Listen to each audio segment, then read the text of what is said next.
es una enfermedad pulmonar crónica, no infecciosa y que compromete en forma difusa el parénquima pulmonar, ¿ya? Incluyendo obviamente las vías respiratorias también, no solamente el asino pulmonar o lo...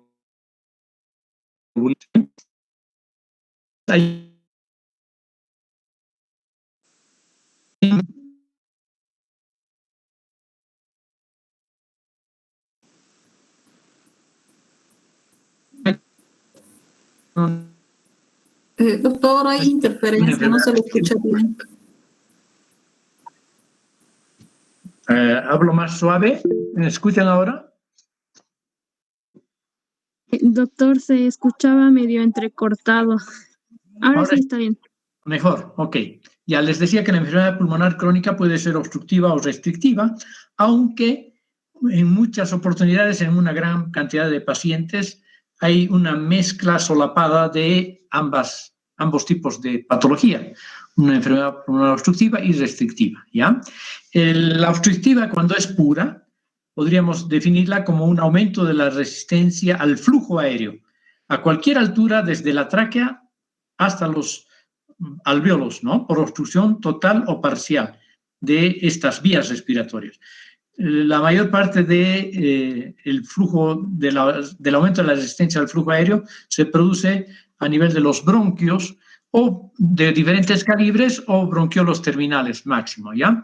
Mientras que la enfermedad restrictiva es una expansión reducida del parénquima pulmonar con disminución de la capacidad total y afecta sobre todo al asino pulmonar o lobulilio pulmonar. El lobulilio pulmonar se define como la porción respiratoria parenquimatosa del pulmón, o sea, todo lo que está detrás del bronquiolo terminal. ¿Sí? Entonces vamos a ver que hay unos trastornos de la pared torácica, puede haber trastornos de la pared torácica, pero también y principalmente se debe a enfermedades intersticiales e infiltrantes crónicas. ¿Ok? Entonces tenemos la enfermedad obstructiva, sobre todo por una insuficiencia respiratoria de tipo 1, de tipo 2, la obstructiva más bien, de tipo 2, con hipoxemia e hipercapnia, mientras que la restrictiva es de tipo 1 y se caracteriza principalmente por hipoxemia, sin hipercapnia. ¿Ok? Bueno, el EPOC, hablemos del EPOC. Es una disminución del flujo aéreo, por tanto del volumen expiratorio forzado, y una capacidad forzada vital normal o elevada. Eso es el EPOC, ¿sí? Está involucrando entonces un espectro de enfermedades que van desde el enfisema puro hasta la bronquitis pura, pues, bronquitis crónica me refiero, ¿sí? Sin embargo, ya les decía que existe una gran superposición debido a un denominador común, porque muchos individuos que tienen ya sea enfisema o bronquitis crónica tienen el hábito tabáquico importante como subyacente al proceso patológico, a la etiología de estos procesos patológicos. ¿Sí? Vamos a hablar primero del enfisema que se caracteriza por una dilatación anormal y permanente de los espacios aéreos distales al bronquiolo terminal, ¿sí? O sea, del asino pulmonar, del lobulilio pulmonar, con destrucción de sus paredes, pero sin un fenómeno inflamatorio y sin fibrosis conspicuas o aparentes, ¿ya? Entonces, este es un proceso lobular del lobulilio pulmonar, o sea, distal en el árbol respiratorio, y se clasifica de acuerdo a su ubicación o distribución anatómica en ese asino pulmonar o en ese lobulillo pulmonar. En centro acinar, panacinar, paraseptal e irregular, ¿sí? Muy bien. Tenemos el enfisema centroacinar. El enfisema centroacinar consiste, como ya dijimos, en una destrucción y un aumento del tamaño de la parte central proximal de la unidad respiratoria, o sea, del asino pulmonar, con los alvéolos distales relativamente indemnes, ¿sí? Está asociado fuertemente a los fumadores crónicos y frecuentemente asociado a el otro tipo de enfermedad inflamatoria crónica, perdón, enfermedad crónica de los pulmones, que es la bronquitis crónica, ¿sí? Aquí vemos entonces en este diseño, que creo que está en el Robbins, tenemos un bronquiolo terminal, aquí empezaría el lobulillo pulmonar y en una gran dilatación de los bronquiolos respiratorios, por eso hablamos de centro acinar o centro lobulillar, mientras que los conductos alveolares y los alvéolos permanecen relativamente normales. Y aquí podemos ver justamente esas dilataciones centrales en el lobulillo pulmonar, ¿sí? Todas estas áreas dilatadas proximales que macroscópicamente se pueden percibir, aunque sutilmente. Mientras que el enfisema panacinar implica una destrucción uniforme y un aumento de tamaño de todo el acino respiratorio, involucrando tanto los bronquiolos respiratorios como los conductos alveolares y los sacos alveolares, ¿sí? Este tipo de enfisema se asocia también, obviamente, al hábito tabáquico, pero es más característico de un déficit congénito de alfa-1 antitripsina, aunque también este déficit de alfa-1 antitripsina puede ser adquirido justamente en relación a fenómenos inflamatorios y tóxicos que tienen los pulmones. Es característico de este enfisema la ubicación, sobre todo a nivel de las bases pulmonares, ¿sí? Y como no se asocia tan frecuentemente a la bronquitis crónica, a no ser que esté de por medio el hábito tabáquico, ¿sí? Y es así como se ve el parénquima pulmonar, en donde hay una dilatación importante, más o menos uniforme, de todo el acino. Aquí se ve un acino completamente distendido, aquí se puede advertir otro, y aquí otro, y aquí otro. Entonces, es un proceso difuso en donde el compromiso es de todo el lobulillo pulmonar, ¿no?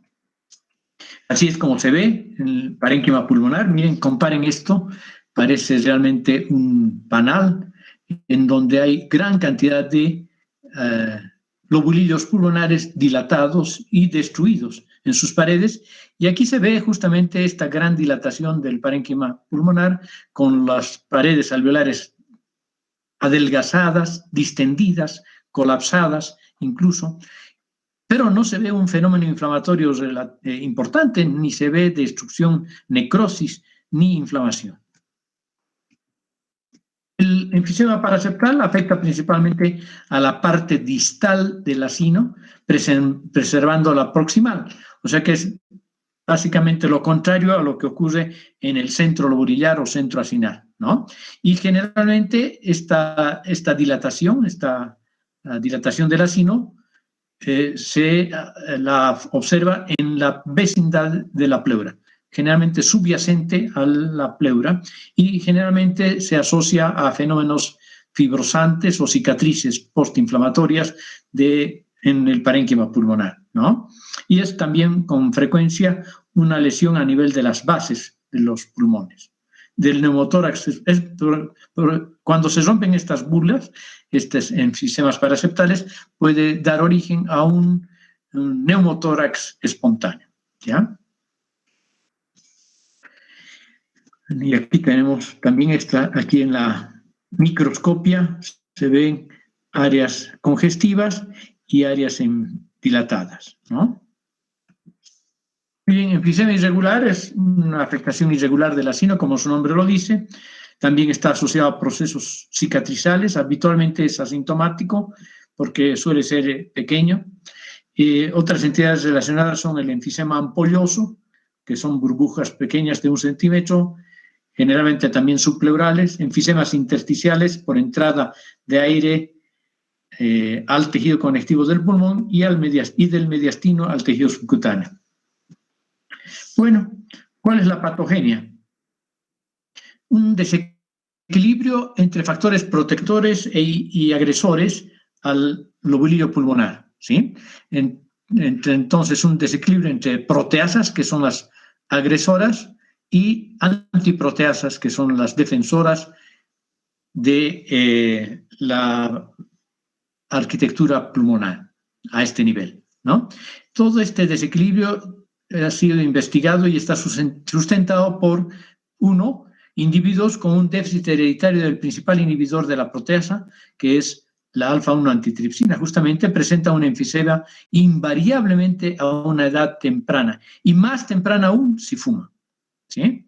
Por otra parte, la instilación intrabronquial de enzimas proteolíticas provoca enfisema en animales de experimentación, y el tabaco contribuye al enfisema, ¿no? El tabaco contribuye al enfisema y es un inhibidor de la alfa-1 antitripsina, por lo tanto, es un inhibidor de las antiproteasas, ¿sí? Entonces, el tabaco contribuye al enfisema porque reclutando neutrófilos al interior del lobulillo pulmonar por factores segregados por los macrófagos alveolares activados por el humo. Por otra parte, estos mismos macrófagos estimulan la liberación de elastasa por parte de los neutrófilos, factores de señalamiento celular, factores activadores, y facilitando la actividad de la elastasa por parte de los macrófagos, ¿no? Y por último, inactivando, decíamos que era un factor antiproteasa, inactivando la alfa-1 antitripsina por oxidantes presentes en el humo del tabaco o en radicales libres liberados por los neutrófilos activados. Entonces, hay activación de macrófagos, activación de neutrófilos, ¿sí? Actividad de elastasa producida por los macrófagos y los neutrófilos y otras proteasas más, y inhibición de la antiproteasa alfa-1 antitripsina.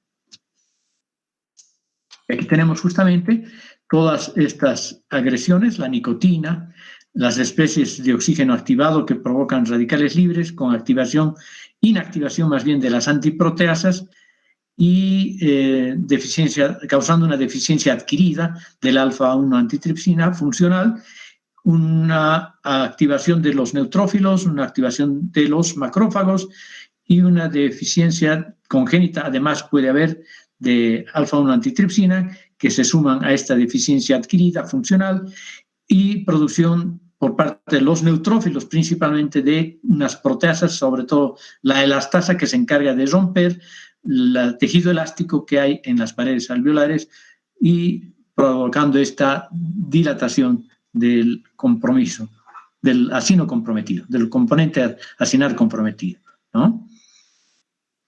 Además de las elastasas están las metaloproteinasas de los macrófagos, ¿sí? Entonces, los neutrófilos producen elastasas principalmente y los macrófagos metaloproteinasas.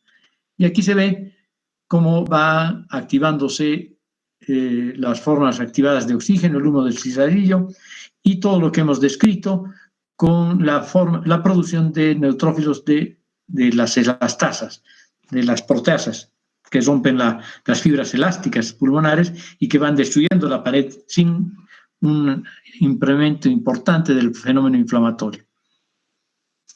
Bueno, y la morfología, macroscópicamente vamos a ver pulmones voluminosos con forma de almohada, ¿sí?, por el aumento de los espacios aéreos, un adelgazamiento microscópico de las paredes alveolares, como decíamos, y los capilares que están dentro de estas paredes septales o estas paredes alveolares están comprimidos y exangües, prácticamente sin sangre, y hay rotura de las paredes, de tal modo que varios alvéolos se van comunicando para formar estos espacios aéreos dilatados.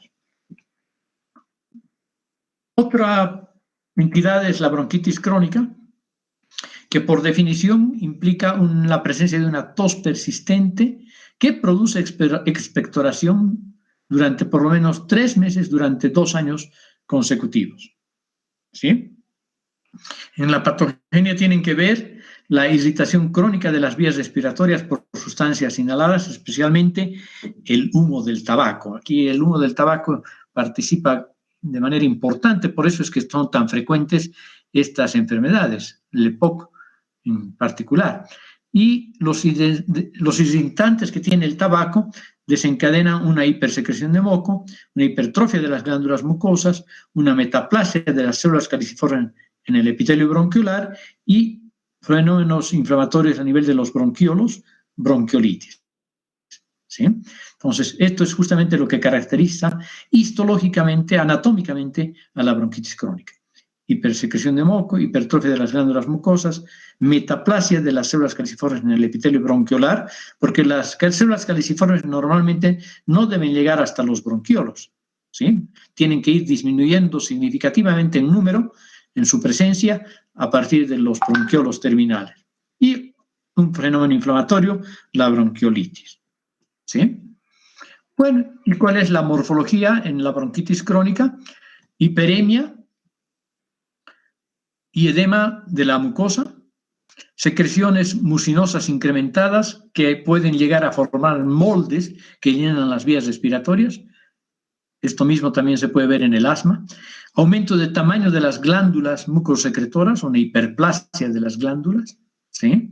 La presencia de tapones mucosos asociado a inflamación crónica, sobre todo, linfocitos, células plasmáticas, de los bronquios y de los bronquiolos afectados, y la metaplasia escamosa en el epitelio bronquial, que puede tornarse displásico eventualmente. Y clínicamente, obviamente, hay una insuficiencia respiratoria caracterizada por hipoventilación alveolar, hipoxemia con hipercapnia, o sea, insuficiencia respiratoria tipo 2, a la larga cianosis, y puede o no haber disnea importante, pero la disnea es más característico del enfisema que de la bronquitis crónica. Pero a la larga puede causar hipertensión pulmonar secundaria, un aumento de la presión hidrostática en el circuito venoso que repercute sobre el corazón derecho, provocando un cor pulmonar. Y aquí tenemos un corte histológico no muy bonito, pero se puede ver la congestión pulmonar, la congestión vascular pulmonar y el infiltrado inflamatorio crónico. No se ve ni la metaplasia ni la hiperplasia glandular en este corte histológico. El asma bronquial es una importante causa de disnea, sobre todo en los niños, ¿sí? Y clínicamente se caracteriza, aparte de la disnea, por tos y sibilancias recurrentes, ¿sí? Hay obstrucción de los bronquios, pero sobre todo de las pequeñas bronquios, de las vías pequeñas, ¿ya? Afecta, miren, tan importantemente, epidemiológicamente hablando, hasta al 10% de los niños y el 5% de los adultos. Se especula que hay un incremento en su frecuencia por la contaminación atmosférica. Contaminación atmosférica que es también factor de riesgo para las neumoconiosis, para la bronquitis crónica y para el enfisema.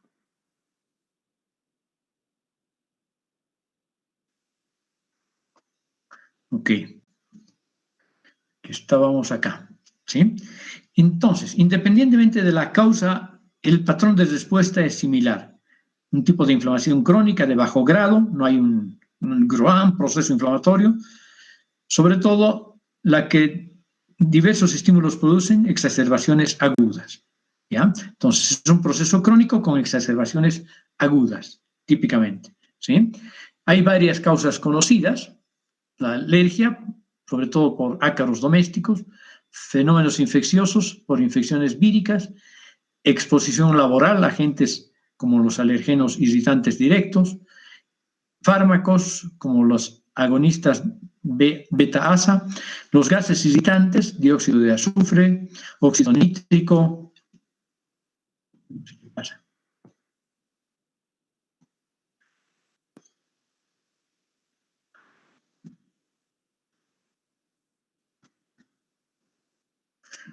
Ozono, estrés psicológico, ejercicio y frío pueden ser desencadenantes de un ataque de asma bronquial, ¿sí? Es interesante ver que a pesar de que hay una importante participación de histamina y otros mediadores químicos de la inflamación, la respuesta inflamatoria es compleja en la mucosa bronquial, con aumento de las secreciones bronquiales, la presencia de eosinófilos, de células inflamatorias, etcétera, todo lo que hemos dicho, pero además una broncoconstricción por aumento de la respuesta contráctil del músculo liso bronquial, ¿sí? Hay también hipersecreción de moco, como en la bronquitis crónica, con impactación de las vías aéreas cuando este moco es muy espeso.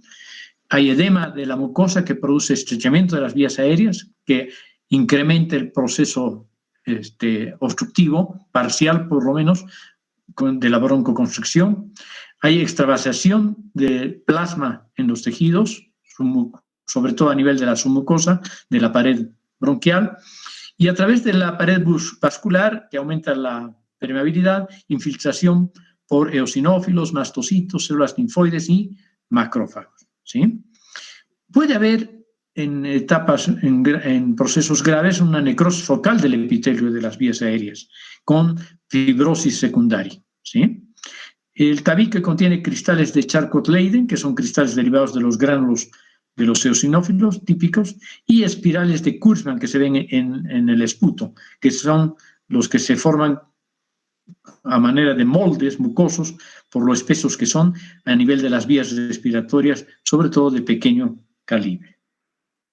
Aquí tenemos entonces el alergeno que activa a los mastocitos, que produce mediadores de la inflamación y factores quimiotácticos para neutrófilos y sobre todo eosinófilos. Estos mediadores químicos producen aumento de la permeabilidad vascular y por lo tanto edema, hipersecreción de moco y broncoconstricción, ¿sí? Y puede haber incluso una respuesta retardada con lesión epitelial y algo de fibrosis. Y aquí vemos una imagen característica de una fase aguda de un estatus asmático con una gran hipersecreción de moco hacia la luz, un edema y una inflamación de la mucosa y de la submucosa, una conspicua hiperplasia de las glándulas submucosas, mucosas de la submucosa, que no hay compromiso del cartílago, el cartílago se respeta, hay una hipertrofia muscular del músculo liso, y en el asma bronquial algunas notas interesantes que pueden ir cambiando con el tiempo, ¿no? La respuesta inflamatoria crónica es compleja, ¿no? En muchos casos predominan los mecanismos inmunológicos. ¿Me siguen escuchando? Sí, doctor, ¿se escucha? Sí, doctor. Ya. Se escucha.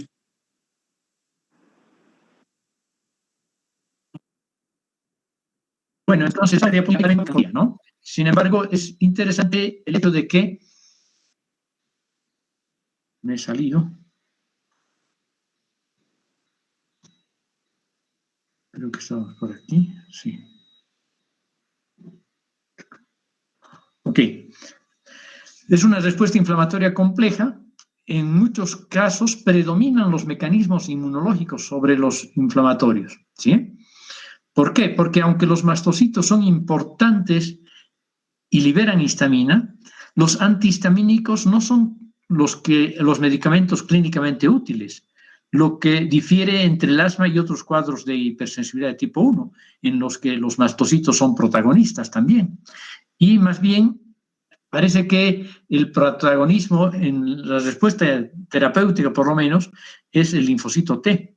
Hay un predominio de linfocitos T en el infiltrado inflamatorio que liberan la interleucina 5 para reclutar eosinófilos, ¿sí?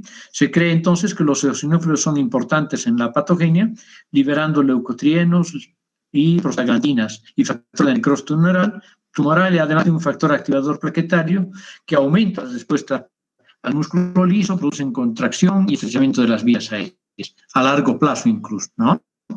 Entonces hay una estimulación. El mecanismo podría ser una estimulación de los nervios eferentes por mediadores inflamatorios que pueden liberar péptidos locales, la sustancia P que produce edema y hipersecreción de moco. Probablemente estos mecanismos neurales juegan un rol importante y contra ellos, justamente contra la sustancia P, se dirigen los nuevos tratamientos, ¿ya? La inflamación de las paredes bronquiales puede provocar restricción del flujo aéreo al reducir la pérdida del surfactante, lo que dificulta su apertura. En los casos de larga evolución se deposita colágeno, o sea, y hay fibrosis bajo el epitelio bronquial, lo que puede favorecer la sensibilidad a la necrosis del epitelio.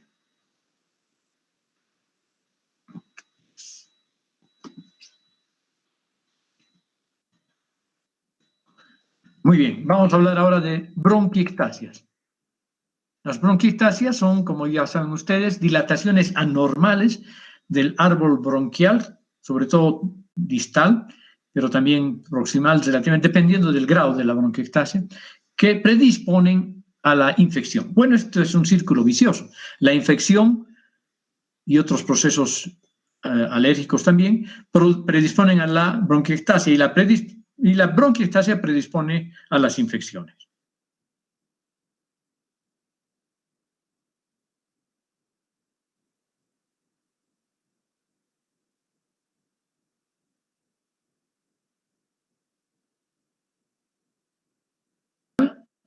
Que predispone a la infección. Y aquí mismo les decía que las infecciones a su vez predisponen a las bronquiectasias. Clínicamente se caracteriza por tos, hemoptisis y abundante expectoración de aspecto infectado o a veces purulento incluso, ¿sí? Estos episodios de tos, hemoptisis y expectoración abundante son recurrentes, ¿sí? Y además van a favorecer episodios recidivantes de infección respiratoria con una flora mixta que incluya neuroma, ¿ya? Toda estasis, como les decía, como les digo, favorece la infección y en este tipo de procesos recidivantes pueden estar incorporándose floras microbianas incluso atípicas como anaerobios, que no suelen ser los agentes propios de la vía respiratoria, ¿sí? La localización más frecuente, como ven en la radiografía, es a nivel de las bases pulmonares y las vías aéreas pueden estar tan o más dilatadas de 5 veces su diámetro o calibre normal, ¿sí? Hay dos factores predisponentes principales: la interferencia con el drenaje de las secreciones bronquiales, que favorece la estasis, y las infecciones recurrentes y persistentes, ¿no? Con debilitamiento de las paredes bronquiales. ¿Cuáles son los factores que predisponen a través de la interferencia en el drenaje de secreciones bronquiales? Las obstrucciones, cualquier motivo de obstrucción de la vía aérea, por tumor, cuerpo extraño, etcétera, o por una hiperviscosidad debido a que el moco bronquial se hace muy viscoso, como en la fibrosis quística del páncreas o mucoviscidosis, o el síndrome de cilios inmóviles que dificulta el traslado de moco y otras secreciones hasta la faringe y su expectoración fácil, ¿no? Entonces, tenemos todos estos mecanismos que interfieren con el drenaje de secreciones bronquiales que favorecen la bronquiectasia. Y las infecciones, pues las infecciones a su vez son favorecidas por retenciones de secreciones, por estasis, y la inmunodeficiencia, obviamente, ¿no? Sobre todo las que cursan con hipogamaglobulinemia, van a favorecer las bronquiectasias. Y también hay una forma idiopática en los adultos sin causa aparente. Y lo que vemos aquí son en la radiografía estas dilataciones bronquiales pertinaces y persistentes, que en los cortes macroscópicos se ven, miren aquí qué bonitas las dilataciones bronquiales, bonitas pero feas, y lo mismo aquí en este pulmón, diferentes grados de bronquiectasia. Y esta imagen nos permite observar estas secreciones concretadas a nivel del árbol respiratorio distal. Miren, prácticamente es un molde de todo el lobulillo terminal pulmonar de moco, ¿no?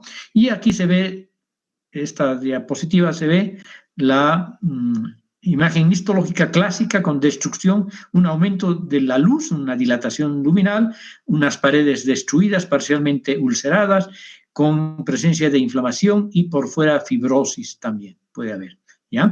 Y esta fibrosis puede incluso colapsar el pulmón vecino.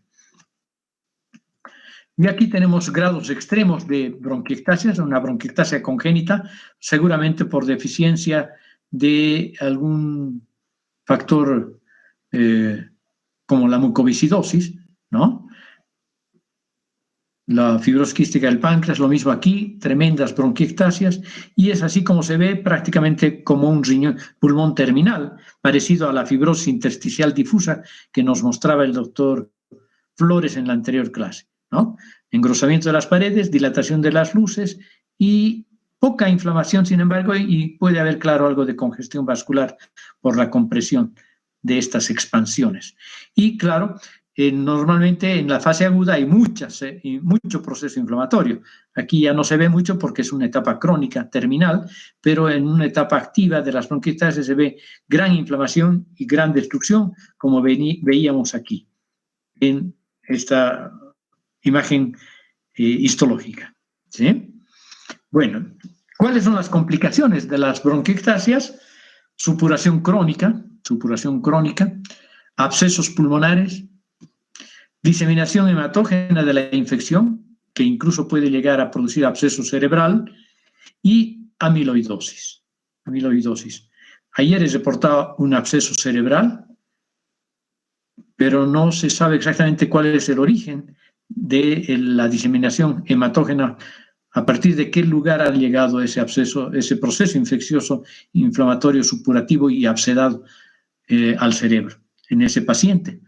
Un paciente de 56 años, si no me equivoco, ¿no? Entonces, estas son las complicaciones de las bronquiectasias, ¿sí? La amiloidosis como consecuencia de la inflamación crónica protagonizada por células plasmáticas, ¿no?